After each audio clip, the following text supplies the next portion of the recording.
They were not gentle creatures. The Vordal were built like nightmares, 7 feet tall, scaled with obsidian plates, and born into battle. Their eyes glowed low in their skulls like coals in a dying fire, and their voices carried the weight of thunder buried beneath gravel.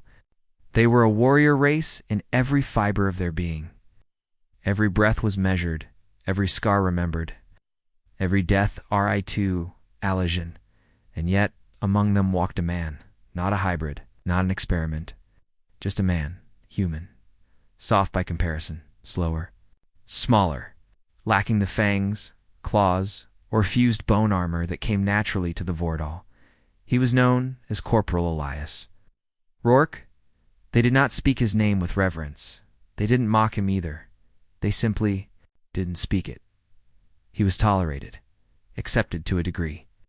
Because of Earth's alliance with the Vordal in the War of the Rimbreak, because of treaties, joint operations, and the fact that humans had proven themselves useful in galactic conflict, but not honored, not trusted, not truly one of them.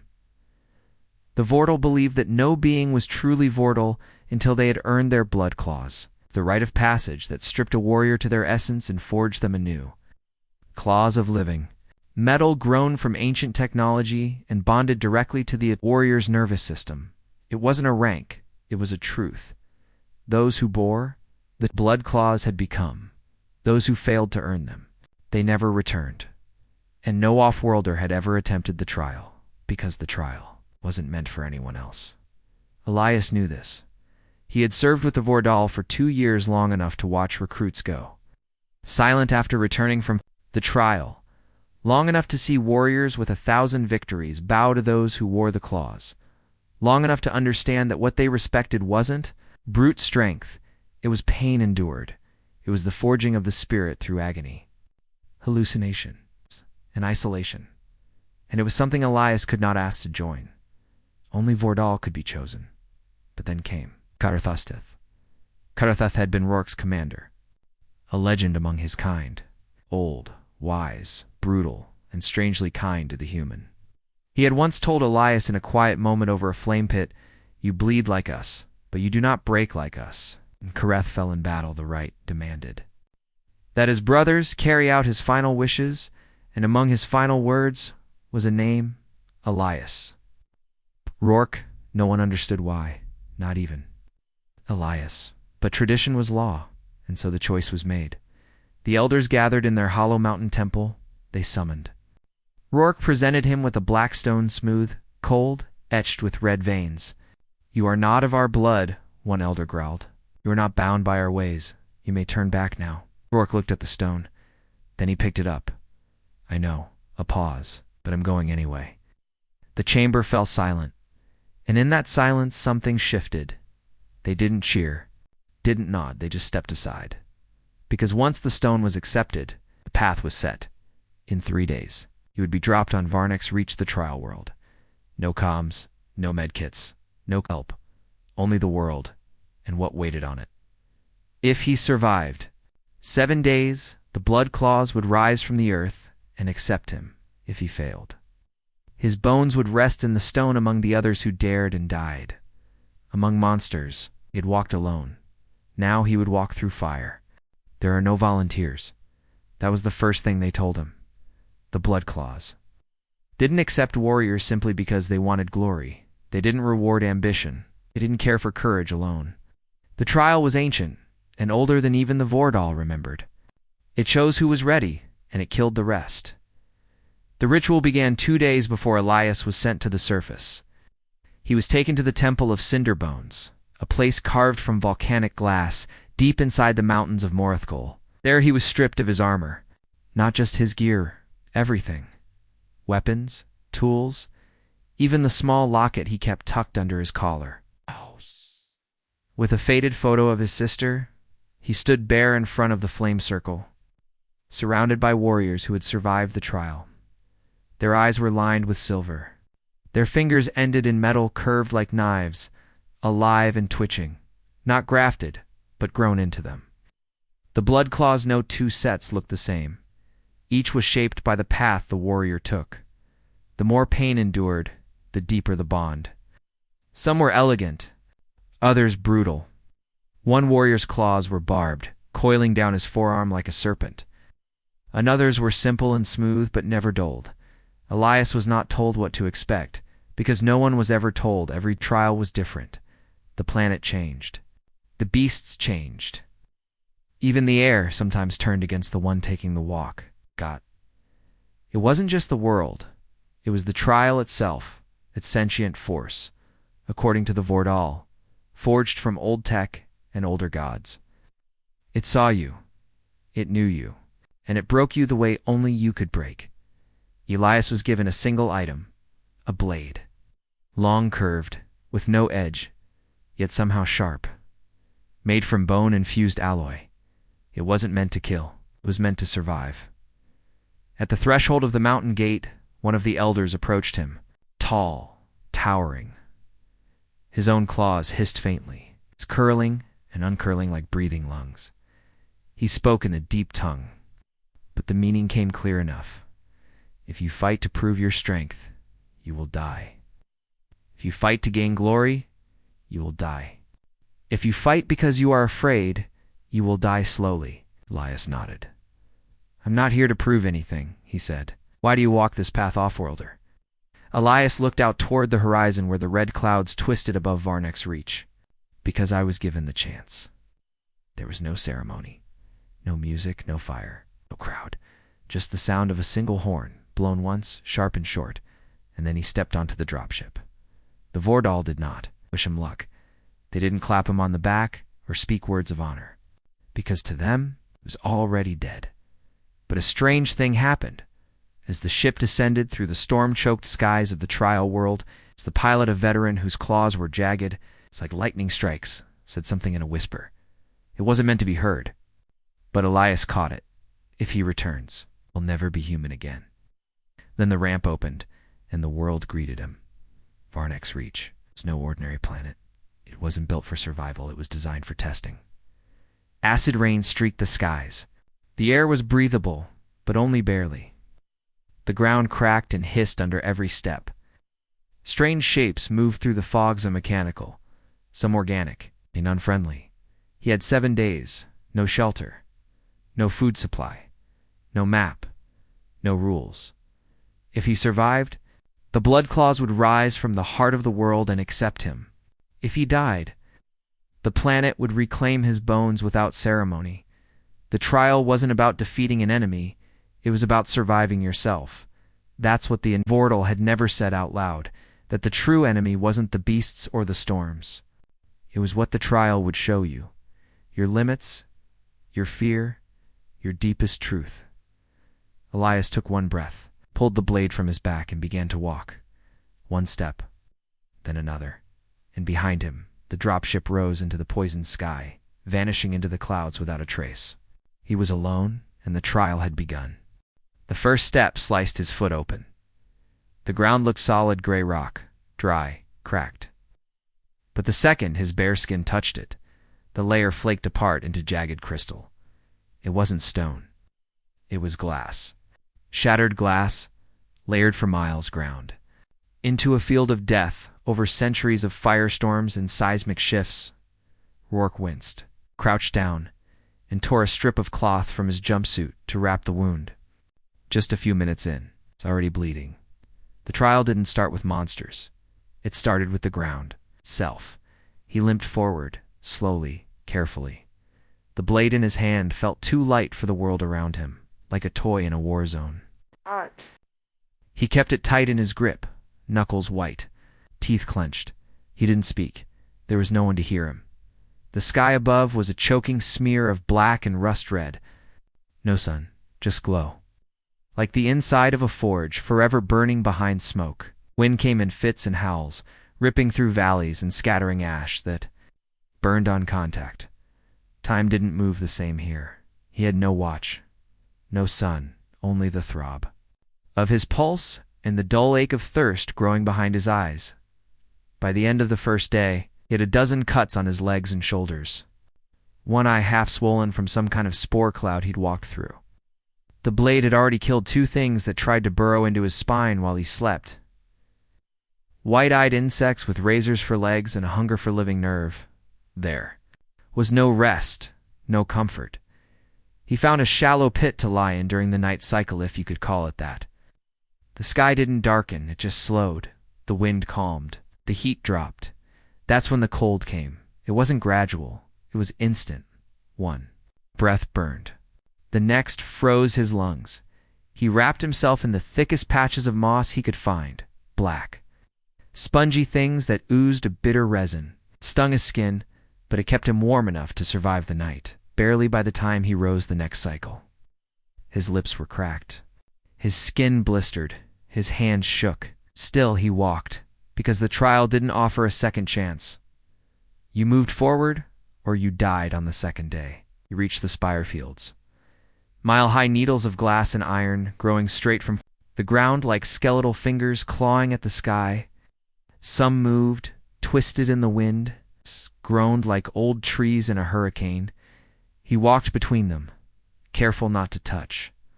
One slice from a spire was fatal, not because it would kill you immediately, but because it would bleed you forever.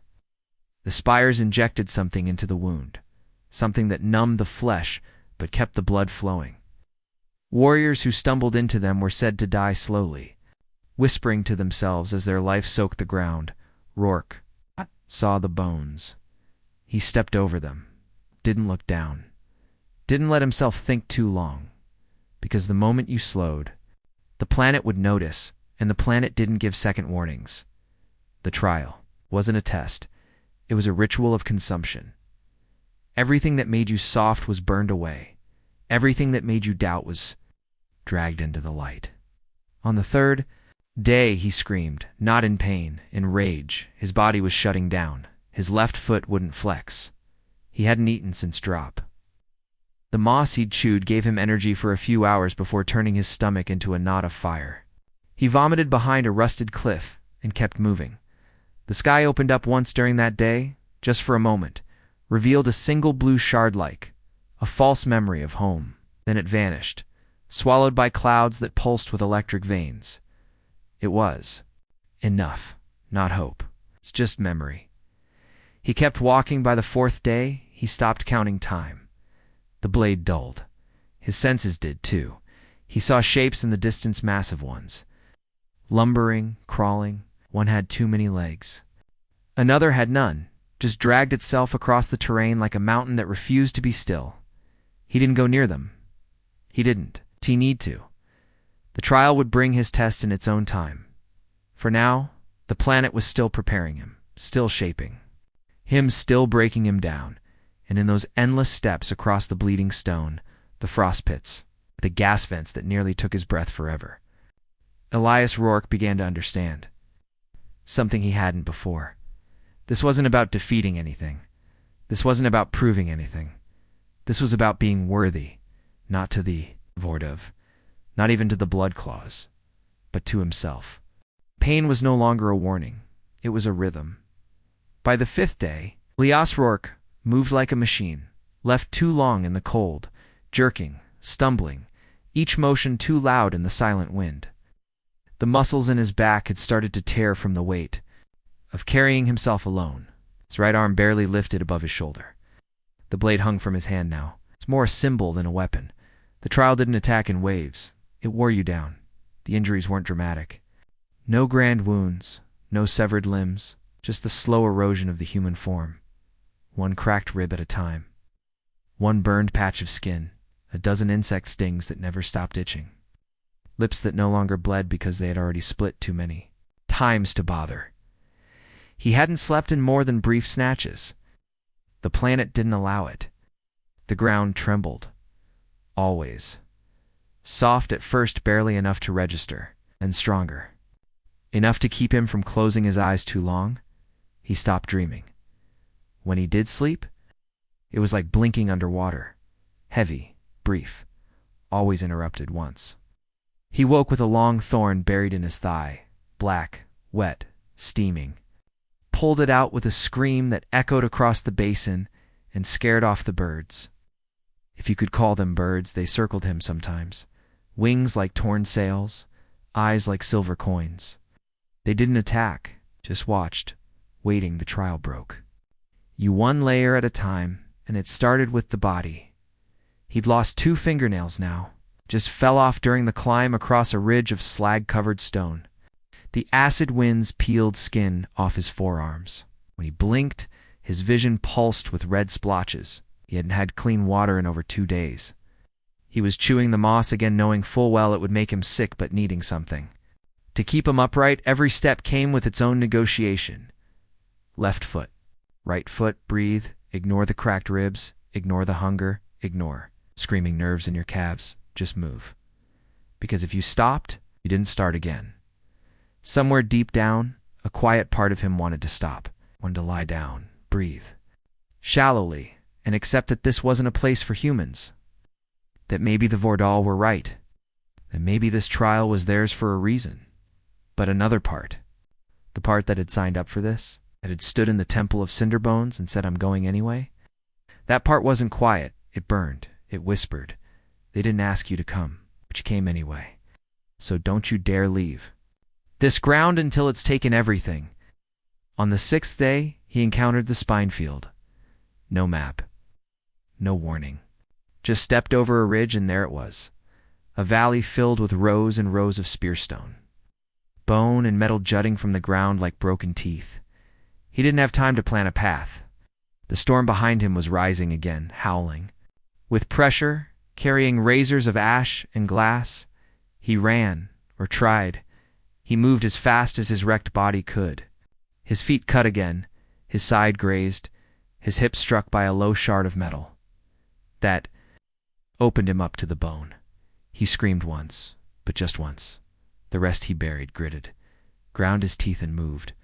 By the time he reached the far edge of the field, he couldn't feel his left hand. His leg was soaked in blood. He collapsed behind a jagged wall of rust-colored shale, covered his wound with part of his shirt, and pressed down until his vision blackened. And still, he didn't stop. He kept going, dragged himself forward. He no longer knew if he was walking, or crawling, or falling. He no longer cared. The trial had broken the flesh. It had taken pieces of him skin, blood, bone, but it hadn't taken his choice. And that still mattered, because once the flesh was broken, there was only one thing left for the trial to test: the mind. The body had limits. It screamed, tore, collapsed. But the mind whispers, and the trial knew it. By the 7th day, if it was truly the 7th, because Elias no longer trusted the rhythm of the light, his body was almost done. His left leg barely worked. His hands were torn, raw. Every breath rattled like a cracked drum. He hadn't eaten in 3 days, unless you counted the bitter moss or the rainwater caught in the hollow of his blade. But he was still moving barely, and then the world changed. Not with a roar, but with a softness. The wind stopped. The sky cleared, and the silence pressed in so hard. It felt like weight. He blinked. The ash was gone. The ground beneath him had flattened smooth, black stone, polished like glass, stretching in all directions, and ahead of him stood himself. Not as he was now, but clean, whole, standing tall in a fresh Earth's military uniform, boots polished, back straight. The Elias from 5 years ago, before the Rim-Break War.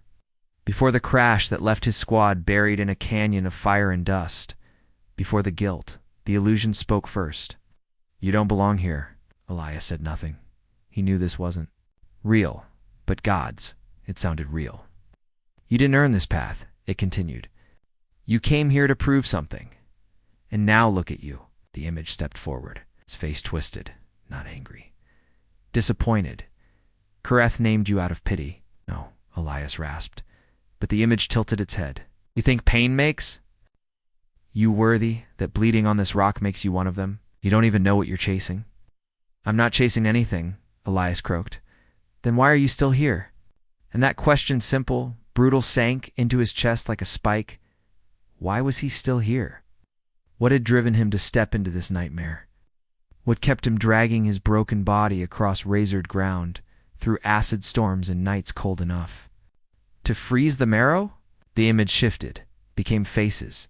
His old squad, Miller, Juno, Ray, people who'd died under his command. He saw the ridge again.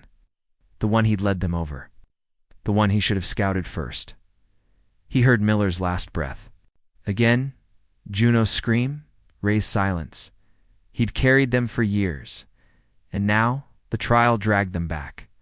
They trusted you, a voice whispered, and you failed them. He dropped to one knee, his vision blurred, not from pain, not from hunger, from grief. This wasn't a trial of endurance. It was a reckoning, not with beasts. With truth, and the truth was this. He hadn't come here to prove his strength. He hadn't come to become a legend. He had come because the world had taken everything from him. And this was the only thing left he could choose. He could choose to keep going, to carry his failures, his pain, his broken body, and still crawl forward, still rise, even when nothing was left. Even when the trial tried to tear away what little remained, he pressed a hand to the ground. Cold, smooth, real. He forced one foot beneath him. Then the other, the ghosts still stood there, still watching. But they didn't speak, and neither did he. He turned his back on them and walked forward. The image of himself faded behind him, not vanquished, not erased, just left behind because the trial would always test your wounds, but it couldn't heal them. That had to be your own choice. And Elias Rourke, broken and bloodied, had made his. He would finish the walk or die on his feet trying. He felt the change in the air before he saw it. The wind was gone. The silence was absolute. The distant moans of the stone fields, that constant groaning of metal under pressure, had faded. Only his breath remained, short, sharp, wet. Then he saw the edge of the crater. It wasn't marked. The world didn't announce the final trial with banners or horns. It just waited. The iron crater, he'd heard it spoken of in whispers among the Vordal, those rare few who survived their own trials but never forgot this place. They called it the Heart of Becoming, not for the claws that waited beneath, but for the thing that guarded them. The final beast dot. Elias limped to the rim and looked down. It was enormous, maybe a quarter-mile across.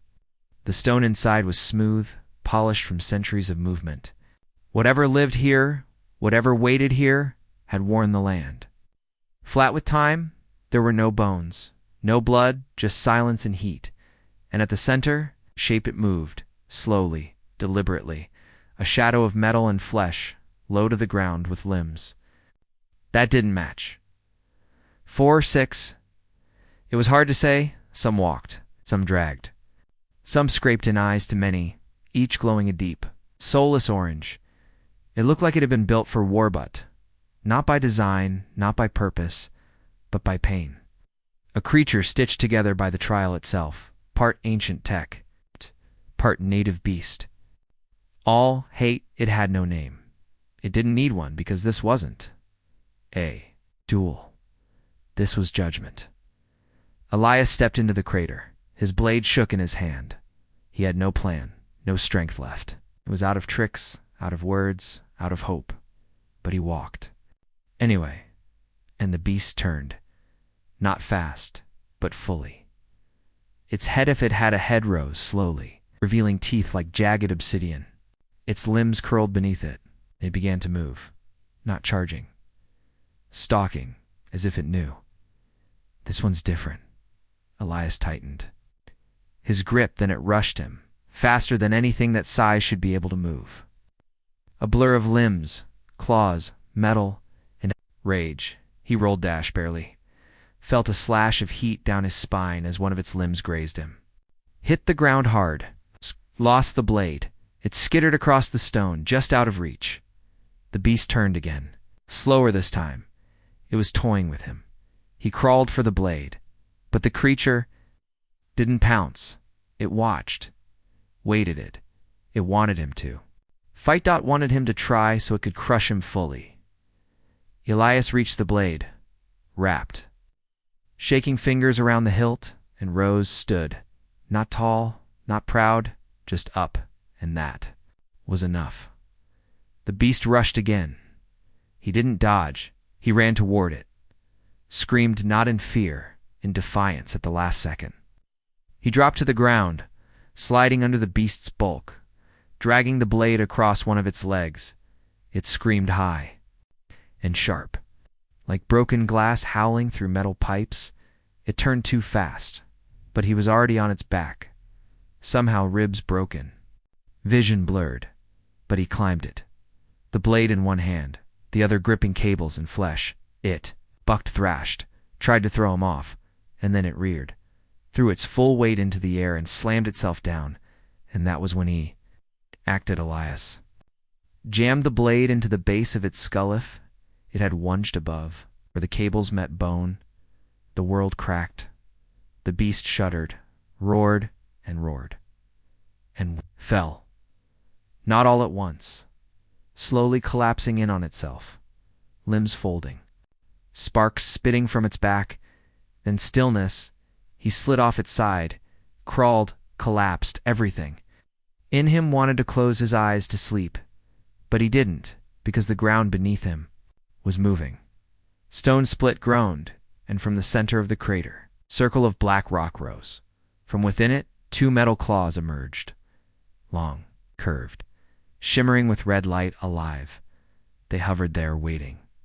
He reached forward, touched them, and they bit, sank into his wrists, crawled up his arms like molten steel turned to wire. He screamed, louder than he ever had in his life, not in agony. In transformation, he didn't pass out, didn't fall. He stood. The claws hissed and flexed, adjusting to him, accepting him. The crater went quiet again, and the sky above cracked open with lightning, not chaos. But light? For the first time, the trial had accepted a human, and somewhere in the distance, a horn sounded. The crater didn't open for him. He had to crawl out, even with the blood claws now laced through his arms, fused into his nerves. Alive under his skin, there was no shortcut. No hand reached down, no ship descended. The trial demanded a return, just as it had demanded the entry, so he climbed. Slowly broken, changed. Each handhold sent jolts through him. The claws were part of him now, hot at first, like liquid iron, then cold, then still. They moved when he moved, flexed when he gritted his teeth, extended when he clenched his fists. Not tools, not implants, extensions of will, the world felt. Different now, sharper, closer. He saw through the ash without squinting, heard the wind before it changed. His breathing adjusted without thought. His pulse slowed when it needed to, sped when it did. By the time he reached the rim of the crater, he wasn't limping, he wasn't bleeding, he wasn't Elias Rourke anymore. Not the man who'd stepped off the dropship, not the soldier who'd stared down the trial with something between foolishness and pride. He didn't feel victorious, he didn't feel strong, he felt emptied, like the world had scraped away everything unnecessary and left behind only what mattered. Above the crater, Vordal retrieval ship waited in silence, black, scarred, older than most human cities. Inside were no cheers, just silence, and a single Vordal warrior with claws of his own. Coiled and smooth like stone, polished by waves, he looked at Elias and then bowed his head. Not deep, not formal, just enough to say, "You're one of us now." Elias didn't respond. There were no words that felt right, so he stepped aboard the ship, sat in the open seat, and stared out at the world that had tried to kill him and failed. The ship lifted, and as the crater vanished beneath the clouds, he didn't feel pride, he felt clarity, because now he understood what the trial really was.